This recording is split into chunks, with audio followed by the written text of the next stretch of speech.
बात पते की ब्रॉट यू बाय आरप्योर का हल्दी मसाला, मिर्च धनिया करे कमाल, सबका राजा आरप्योर मसाला। लेकिन सबसे पहले बात उत्तर प्रदेश की इटावा की, जहां पर मौलाना जर्जिस ने कृष्ण को इस्लाम प्रचारक वाली तकरीर दी थी। तकरीर के बाद भड़काऊ मौलाना के खिलाफ एफआईआर हुई। साधु संतों ने मौलाना के खिलाफ गुस्सा जाहिर किया, लेकिन अब अचानक जर्जिस को डर लगने लगा है। और डर के पीछे की वजह है सीएम योगी का बयान, जिसमें उन्होंने मौलाना तौकीर की डेंटिंग पेंटिंग वाला जिक्र किया था। बरेली में भी एक मौलवी बहुत मचल रहा था। उसके खिलाफ लखनऊ में एफआईआर दर्ज की गई है और वो अच्छे से जानता है कि उसने जो भड़काऊ तकरीर दी है उसके बाद उसकी गर्मी शांत करने के लिए पुलिस एक्शन जरूर लेगी। कभी कभी बुरी आदतें जाती नहीं लोगों की, तो उसके लिए उनकी डेंटिंग पेंटिंग करवानी पड़ती है कायदे से। उत्तर प्रदेश में सरकारी स्कूल्स में कक्षा 7 के एक पाठ को लेकर विवाद खड़ा हो गया है। किताब में शामिल अकबर महान वाले चैप्टर को हटाने की मांग उठ रही है। इस मुद्दे पर शिवाजी सेना के कार्यकर्ताओं ने आंदोलन की भी चेतावनी दी है। और शिवाजी सेना के कार्यकर्ताओं ने मुजफ्फरनगर में इस पाठ्यक्रम को लेकर विरोध प्रदर्शन करते हुए संशोधन की मांग की। शिवाजी सेना के जिलाध्यक्ष अर्जित आर्य ने दावा किया है कि अकबर को महान बताना इतिहास की गलत व्याख्या है। चित्तौड़ दुर्ग जीतने के बाद 1 से 3 दिन के अंदर 40 हजार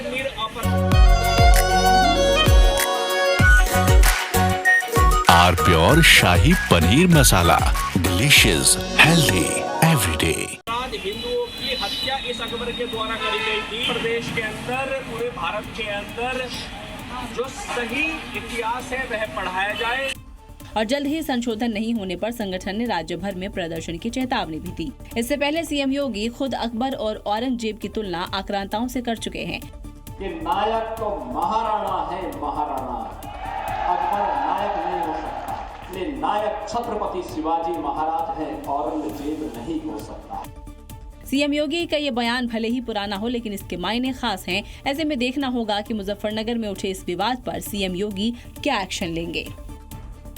उत्तर प्रदेश विधानसभा चुनाव 2027 को लेकर बीजेपी ने अपनी चुनावी तैयारियों को धार देना शुरू कर दिया है और इसके लिए पार्टी एक बार फिर बूथ स्तर को लेकर एक्टिव करने में जुटी हुई है। और इसी कड़ी में पार्टी 22 जुलाई यानी कि परसों पूरे प्रदेश में एक साथ बूथ सम्मेलन का आयोजन करने जा रही है, जिसके जरिए 2027 के लिए चुनावी तैयारियों का रोड मैप तैयार किया जाएगा। 22 जुलाई को होने वाले बूथ सम्मेलनों में मुख्यमंत्री योगी आदित्यनाथ गोरखपुर में, उप मुख्यमंत्री केशव प्रसाद मौर्य बरेली में, ब्रजेश पाठक शाहजहांपुर में, प्रदेश अध्यक्ष पंकज चौधरी सीतापुर में और महामंत्री धर्मपाल सिंह वाराणसी में शामिल होंगे।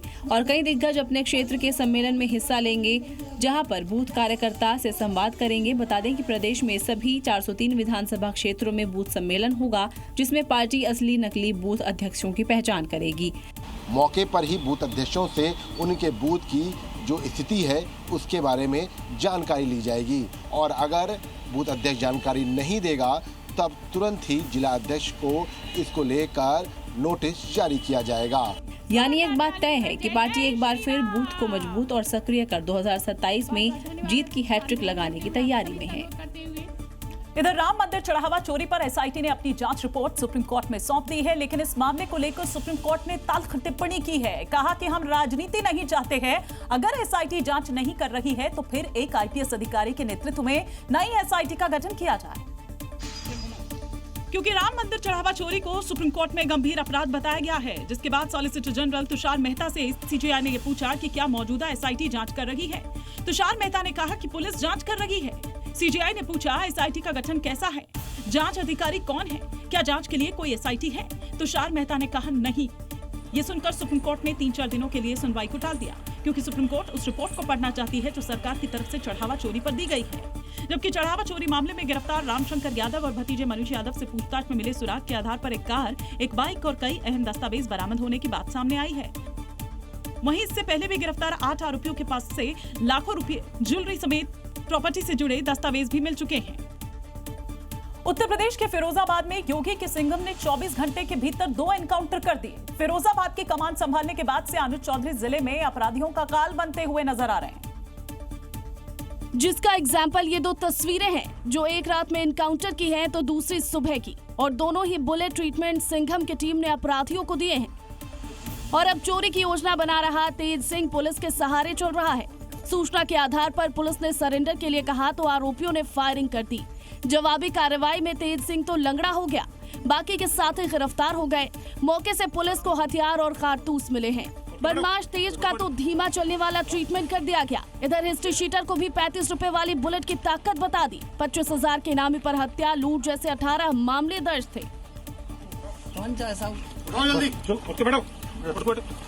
अपने आप को घिरा हुआ देखकर नंगला फीडर की तरफ से जब मुड़कर भागने लगा और तुरंत उसने पुलिस टीम पर जान से मारने की नीयत से फायर किया और जवाबी कार्रवाई में सत्यप्रकाश को पैर में गोली लगी।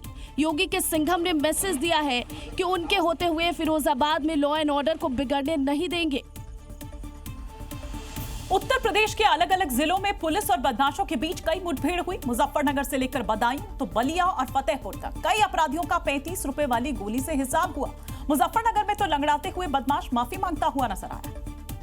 चारों शहरों में यूपी पुलिस ने एक के बाद एक ऑपरेशन क्रैकडाउन से आरोपियों पर शिकंजा कस लिया। मुजफ्फरनगर का ये बदमाश सरताज तो ऑन द स्पॉट माफी मांगने लगा।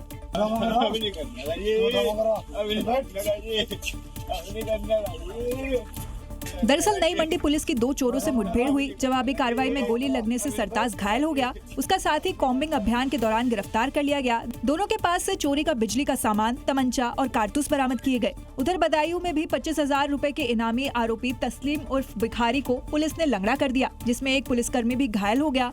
वहीं बलिया में भी मुठभेड़ के बाद एक वांछित आरोपी पुलिस के हत्थे चढ़ गया। वहीं फतेहपुर में दुष्कर्म के एक आरोपी का भी ऐसा ही इलाज हुआ कि चलने लायक नहीं बचा। पुलिस को इसके कब्जे से 315 बोर का अवैध तमंचा और कारतूस बरामद हुए हैं। कुल मिलाकर देखा जाए तो यूपी में पुलिस का ऑपरेशन क्रैकडाउन यूं ही जारी रहेगा, क्योंकि अपराध पर लगाम जरूरी है। संसद के मॉनसून सत्र के शुरू होते ही दिल्ली की सड़कों पर बवाल और हंगामा देखने को मिला, क्योंकि सीजेपी के संसद चलो मार्च को परमिशन न मिलने के बाद भी प्रदर्शनकारी संसद के पास तक पहुंच गए। हालात ये हो गए कि आंसू गैस के गोले दागकर उन्हें काबू में किया गया।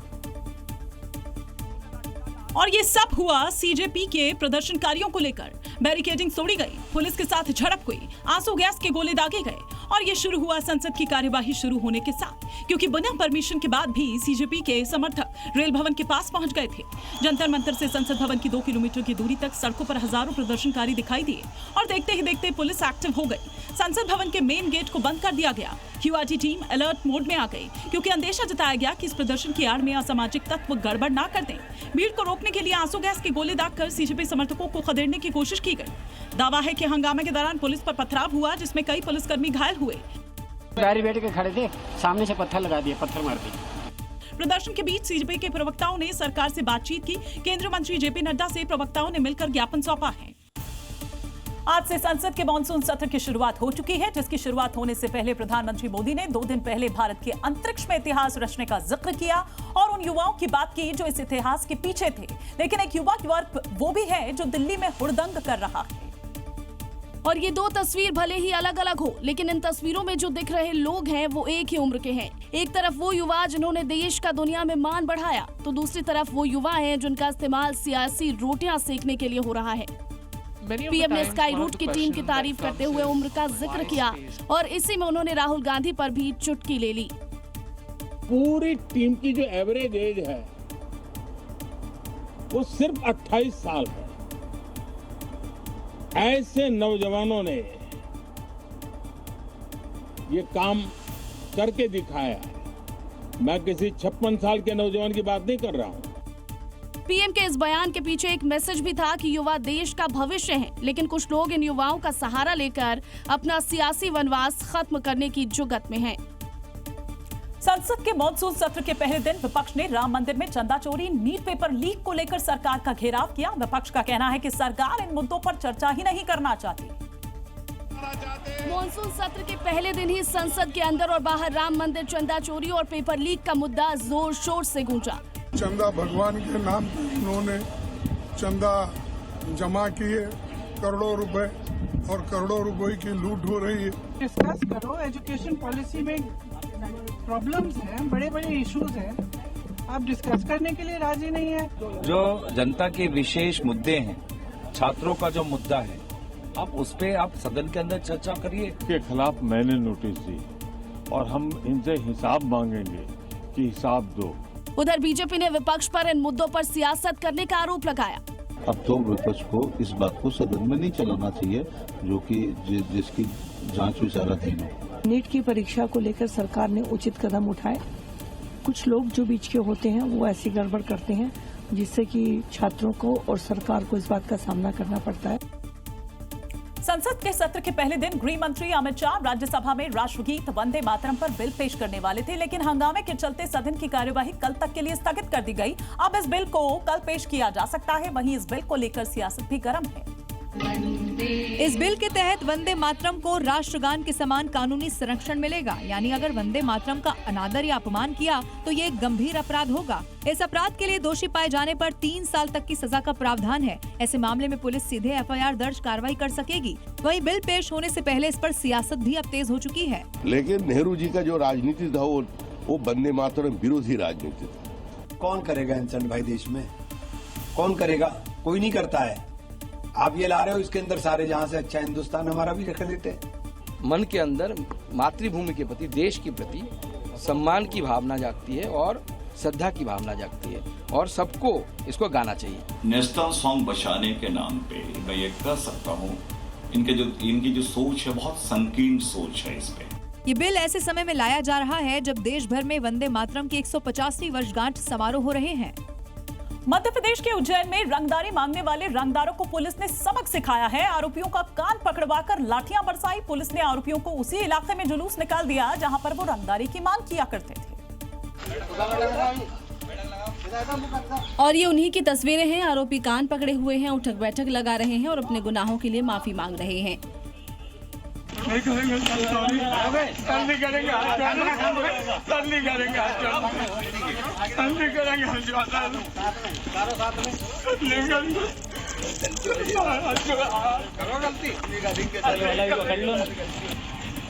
पुलिस लाठी बरसाकर इन्हें कानून का पाठ भी पढ़ा रही है। दरअसल आरोपी पीएम आवास योजना के तहत निर्माण स्थल पर जाकर ठेकेदारों और मजदूरों से रंगदारी मांगते थे। ना देने पर ईंट पत्थरों से हमला किया जाता था। पीड़ितों की शिकायत पर पुलिस ने आरोपियों का कान पकड़वा जुलूस निकाल दिया। और एक बड़ी खबर इस वक्त आ रही है। लोकसभा में विपक्ष के नेता राहुल गांधी का पोस्ट सामने आया है। युवा विरोधी हैं प्रधानमंत्री मोदी जी। शिक्षा मंत्री का इस्तीफा नहीं ले सकते। 152 पेपर लीक हुए हैं। 7.5 करोड़ छात्र पीड़ित हैं। सजा एक दोषी को भी नहीं दी गई। सिर्फ मेहनती युवाओं को सजा मिली है। बच्चों ने शिक्षा के जायज सवाल उठाए। छात्रों को जवाब में क्या मिला? लाठी और हिरासत। पेपर लीक के आरोपी आजाद घूम रहे हैं। मुद्दा उठाने वाले छात्र घसीटे पीटे जा रहे हैं। एक बड़ी खबर दिल्ली से इस वक्त आ रही है। हिरासत में 70 से अधिक हिंसक प्रदर्शनकारी लिए गए हैं। दिल्ली पुलिस ने इन्हें हिरासत में लिया है। तो ये बड़ी जानकारी, जिस तरह से सीजेपी का आज ये प्रोटेस्ट चल रहा था और किस तरह से संसद के बहुत करीब तक 100 मीटर की दूरी भी बाकी नहीं रह गई थी। 70 से ज्यादा हिंसक प्रदर्शनकारी जिनको हिरासत में लिया है दिल्ली पुलिस ने, उनसे लगातार पूछताछ भी की जा रही है, क्योंकि अगर ये संसद के भीतर दाखिल हो जाते और अगर पुलिस इनको नहीं रोकती तो इनका अगला कदम क्या होता।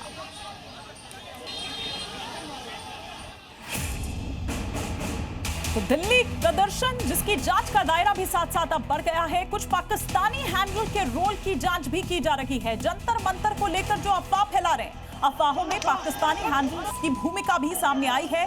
दिल्ली पुलिस इन हैंडल्स की जांच में जुटी हुई है। सूत्रों के हवाले से इस वक्त बड़ी खबर है। और जिन 70 से ज्यादा हिंसक प्रदर्शनकारियों को हिरासत में लिया गया है, उनसे भी लगातार ये पूछताछ की जा रही है कि इनका क्या कोई पाकिस्तानी कनेक्शन तो नहीं है, क्योंकि इस तरह की अफवाह से लेकर तमाम ऐसी बातें जो पुलिस को इनपुट्स मिले। उत्तर प्रदेश के लखनऊ में आग लगने की 2 घटनाएं सामने आई हैं। एक तरफ सरकारी विभाग में आग लग गई तो वहीं दूसरी तरफ 11,000 वोल्ट के बिजली के खंभे में आग भड़क उठी। दोनों ही जगह पर आग ने अफरा तफरी मचा दी। देखिए, 2 अलग अलग जगहों पर लेकिन घटनाएं एक जैसी। दोनों जगह आग लगते ही इलाके में अफरा तफरी मच गई। पहली घटना जवाहर भवन की है, जहां कई सरकारी दफ्तर हैं, जहां ऊपरी मंजिल पर आग की लपटें और धुएं का गुब्बारा आसमान की तरफ उठता दिखाई दे रहा है। पूरी मंजिल आग की लपटों से घिरी हुई है। घटना की जानकारी मिलते ही फायर ब्रिगेड की टीम मौके पर पहुंची और आग पर काबू पाया। उधर राजाजीपुरम के बाथम चौराहे पर 11,000 वोल्ट की बिजली के खंभे में आग भड़क गई। वीडियो में बिजली के खंभे से चिंगारियां ऐसी उठती दिख रही है जैसे आतिशबाजी हो रही हो। गनीमत रही कि इन दोनों घटनाओं में किसी के हताहत होने की खबर नहीं है। फिलहाल आग लगने के सटीक कारणों का पता लगाया जा रहा है। वाहन चोरों के खिलाफ दिल्ली पुलिस ने एक बड़ा एक्शन लिया है। बाकायदा ऑपरेशन चक्र चलाकर 76 घंटे में 76 चोरी की बाइक्स बरामद की है। इस दौरान पुलिस ने 12 आरोपियों को गिरफ्तार किया है, जिनके पास से कई हथियार भी मिले हैं, जिसकी प्रदर्शनी दिल्ली पुलिस ने पीतमपुरा पुलिस लाइन में लगाई है। तस्वीरों में देखिए, जिस टीम ने 76 घंटे में 76 वाहनों को चोरों के ठिकानों से बरामद किया, उन चोरी के वाहनों को ड्रोन शूट की मदद से दिखाया गया। वाहनों की टीम ने मिलकर काफी ऑपरेशन चलाए हैं, जिसमें बहुत सारी चोरी की गाड़ियों को रिकवर किया है। इसी सिलसिले में एक ऑपरेशन अभी हमने 72 आवर्स का चलाया था, और जिसका नाम दिया है ऑपरेशन चक्र। इन तस्वीरों में जो वाहन दिखाई दे रहे हैं, उनमें 75 बाइक और एक कार शामिल है, जिनको दिल्ली के अलग अलग थानों की पुलिस की मदद से आरोपियों के ठिकाने से जब्त किया गया है। साथ ही ऑपरेशन चक्र के दौरान 12 आरोपियों को गिरफ्तार किया गया है, जिनके पास से 3 सेमी ऑटोमेटिक पिस्टल, एक देसी पिस्टल और एक खंजर बरामद हुआ है, जो लूटपाट की घटनाओं में इस्तेमाल हो रहे थे। फिलहाल आरोपियों से पूछताछ की जा रही है। एक दान, 3 स्कूल और 100 साल की विरासत का सबसे बड़ा हिसाब। हरियाणा का हिसार आज एक ऐसे सवाल का जवाब मांग रहा है जो शिक्षा के मंदिर और समाज के भरोसे से जुड़ा हुआ है। नागौरी गेट का ऐतिहासिक आर्य समाज मंदिर परिसर, जो कभी हजारों बच्चों के भविष्य की नींव रखता था, आज बदहाली, वीरानी और सवालों के घेरे में है। बात एक सदी पुरानी है। समाजसेवी लाला चंदूलाल तायल ने शिक्षा के प्रसार के लिए करीब 8 एकड़ जमीन दान दी थी। 1918 में इमारत बनी और इस पवित्र जमीन पर 3 बड़े शिक्षण संस्थान खड़े हुए। CAB school, DN model school और जगन्नाथ कन्या विद्यालय। बिल्डिंग अब जर्जर हो रहे हैं, लेकिन आखिर क्या वजह थी कि संस्था ने यह फैसला लिया कि इस स्कूल को बंद कर दिया जाए? यहाँ से निकले छात्रों ने देश के कोने कोने में हिसार का नाम रोशन किया, लेकिन वक्त बदला और प्रबंधन के तौर पर तरीके भी। नतीजा ये हुआ कि आज 2 संस्थान पूरी तरह बंद हो चुके हैं। जिस परिसर में खिलखिलाते बच्चे होने चाहिए थे, वहाँ अब ताले और सन्नाटा पसरा है। स्टाफ अच्छा था, लेकिन जो भी प्रिंसिपल रखे गए वो कोई सेक्रेटरी की सलाह से नहीं रखे जाते थे, वो ऊपर से थोपे जाते थे। आर्य समाज नगर में प्रधान होते थे, उनके यहाँ से थोपे जाते। डॉक्टर सुभाष चंद्रा ने भी अपनी सांसद निधि से आर्य समाज मंदिर सोसाइटी के स्कूल में खेल का मैदान बनवाया। इस पूरे विवाद पर उन्होंने प्रेस कॉन्फ्रेंस कर जोरदार हमला बोला है। पिता के निधन के शोक के बावजूद उन्होंने मीडिया के सामने और प्रबंधन पर गबन और धांधली का गंभीर आरोप लगाया। मेरे स्वर्गीय पिताजी नंदकिशोर जी गोयन का क्या निधन पर तो शोक व्यक्त कर रहे हैं, लेकिन एक दुर्भाग्यपूर्ण विषय हिसार का बहुत समय पहले से मेरे संज्ञान में लाया गया था। उस समय के आर्य समाज सभा के अध्यक्ष को मैंने फ़ोन भी किया, उनसे संपर्क भी कई बार करने की प्रयास किया कि उन्होंने कोई फ़ोन का जवाब भी नहीं दिया और ना ही वो फ़ोन पर आए। सवाल इसलिए भी उठ रहे हैं क्योंकि जब दान शिक्षा के लिए दिया गया था तो फिर 2 संस्थान बंद क्यों हो गए? किस परिस्थिति में बंद हुए? क्या दानदाता की मूल भावना सुरक्षित रह पाई? और आखिर इस पूरी विरासत का हिसाब कौन देगा? 12 महीने से इंक्वायरी चलते हुए हो गई, तो भी अब ये कम से कम भी 18-20 तारीखें पड़ चुकी, तो एसडीएम हिसार ने अभी तक कोई निर्णय नहीं लिया। साफ है, जिस एसडीएम को जांच की जिम्मेदारी दी गई थी तो क्यों नहीं हुई? सवाल ये है कि अब तक एडमिनिस्ट्रेटर की नियुक्ति क्यों नहीं की गई? अल्टीमेटली इस पिछले 7 दिन में ये निकल के आया कि इन्होंने जा कर के झूठ साच बोल करके मुख्यमंत्री श्री नायब सिंह सैनी को अपने सैनी होने का एक नाजायज लाभ लेकर के फोन करवाया गया है। इमारतें पुरानी हो गई, प्रबंधन की ऐसी कौन सी मजबूरी थी कि एक एक करके 2-2 स्कूलों पर ताले जड़ दिए गए? उन्होंने सारे स्कूल के अकाउंट को अपने कब्जे में ले लिया। 1992 से एक परिवार का कब्जा चला रहा है, तो फिर वो प्रॉपर्टी का जो व्यापार करते होंगे लोग, तो वो कैसे इसको चलाएंगे स्कूल को? वो तो अपना दूसरी नजरों से देख रहे हैं। ये लड़ाई सिर्फ एक जमीन या इमारत की नहीं, बल्कि हिसार के इतिहास, विश्वास और आने वाली पीढ़ियों के भविष्य की है। आज पूरा हिसार इस ऐतिहासिक विरासत का हिसाब मांग रहा है। गुजरात के आणंद में 4 साल की बच्ची की रेप के बाद हत्या करने वाले आरोपी को पुलिस ने एनकाउंटर में ढेर कर दिया। ये बताया जा रहा है कि आरोपी ने हमला कर भागने की कोशिश की, जिसके बाद हुए एनकाउंटर में वो ढेर हो गया। 4 साल की मासूम बच्ची से हैवानियत करने वाला ये वही आरोपी सुरेश परमार है, जिसे पुलिस ने मुठभेड़ में घायल कर दिया था। अस्पताल में इलाज के दौरान इसकी मौत हो गई। पुलिस ने बताया कि आरोपी ने हमला कर भागने की कोशिश की। जवाबी हमले में उसे 2 गोलियां लगी। दरअसल पुलिस को रेलवे ट्रैक पर लापता हुई बच्चे की लाश मिली थी। जांच में पता चला कि रेप करने के बाद उस बच्ची को बेरहमी से मारा गया था। जब पुलिस ने इलाके के सीसीटीवी खंगाले तो उसमें सुरेश परमार उस बच्ची को अपने साथ ले जाते हुए नजर आया। पुलिस ने जब सुरेश परमार को पकड़ा तो उसने गुनाह कबूल कर लिया, लेकिन जैसे ही पुलिस उसे गिरफ्तार कर ले जाने लगी, वो पुलिस पर हमला कर भागने लगा। जवाबी कार्रवाई करते हुए पुलिस ने उसे ढेर कर दिया। आरोपी के हमले में 2 पुलिसकर्मी भी घायल हुए हैं।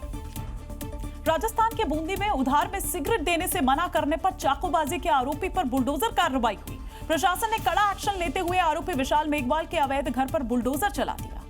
गुंडागर्दी करने वाले को पहले गिरफ्तार किया गया, फिर हुआ बुलडोजर वाला इंसाफ। चंद मिनटों में बुलडोजर ने चाकूबाजी के एक आरोपी को अवैध घर की ईंट से ईंट बजा दी। जिस अवैध बिल्डिंग पर बुलडोजर गरज रहा है वो उस आरोपी का है जिसने अपने साथियों के साथ मिलकर एक दुकानदार को चाकू मारकर घायल कर दिया था। इस दुकानदार का कसूर सिर्फ इतना था कि उसने सिगरेट उधार देने से मना कर दिया था। चाकूबाजी कांड के इस आरोपी को गिरफ्तार कर अब बुलडोजर हिसाब किया जा रहा है। देखो कैसे बुलडोजर की एक ही चोट ने आरोपी के घर के मेन गेट को उखाड़कर फेंक दिया है। इस कार्रवाई के बाद पुलिस प्रशासन ने संदेश दिया है कि गुंडागर्दी करने वालों का अब बुलडोजर हिसाब होगा। 10 दिन बाद सावन महीना शुरू होने वाला है, जिसके बाद शिव भक्त कावड़ लेकर भोलेनाथ के दरबार के लिए निकल जाएंगे। और ऐसे में पश्चिमी उत्तर प्रदेश पूरी तरह से अलर्ट मोड में है और सुरक्षा के मद्देनजर योगी फोर्स लगातार छापेमारी कर अवैध हथियारों के अड्डों पर ताबड़तोड़ स्ट्राइक कर रही है। 5 दिन पहले ही योगी फोर्स ने गाजियाबाद में अवैध हथियारों की तस्करी गैंग का भंडाफोड़ कर हथियार बरामद किया था, तो मेरठ में एक बार फिर कट्टा गैंग पर शिकंजा कसा है। हथियारों का ये जखीरा देखिए जिसे मेरठ पुलिस ने पकड़ा है। 3 पिस्टल, 15 अधबनी पिस्टल और हथियार बनाने के सामान है, मानो पूरे शहर को दहलाने का इरादा था। अवैध हथियारों के कारोबार पर शिकंजा कसते हुए पुलिस ने 6 आरोपियों को भी गिरफ्तार किया, जो कांवड़ रूट यानी अलीगढ़ से अधबनी पिस्टल लाकर मेरठ में उन्हें तैयार करते थे, फिर 30 से 40 हजार में बेचते थे। फिलहाल पुलिस गिरोह के नेटवर्क और हथियार खरीदने वाले लोगों की भी तलाश कर रही है और जल्द ही पूरे नेटवर्क को ध्वस्त करने का दावा कर रही है। एक और अवैध हथियारों पर योगी फोर्स की स्ट्राइक जारी है, तो वहीं कांवड़ यात्रा को लेकर मेरठ में हाई लेवल रिव्यू बैठक भी की जा रही है, जहां मुख्य सचिव और डीजीपी सुरक्षा इंतजामों पर नजर बनाए हुए हैं। मीठा या नमकीन, चाहे जैसे खाओ, 100% सूजी से बनी आर प्योर वर्मिसेली, स्वादिष्ट, सेहतमंद हर रोज।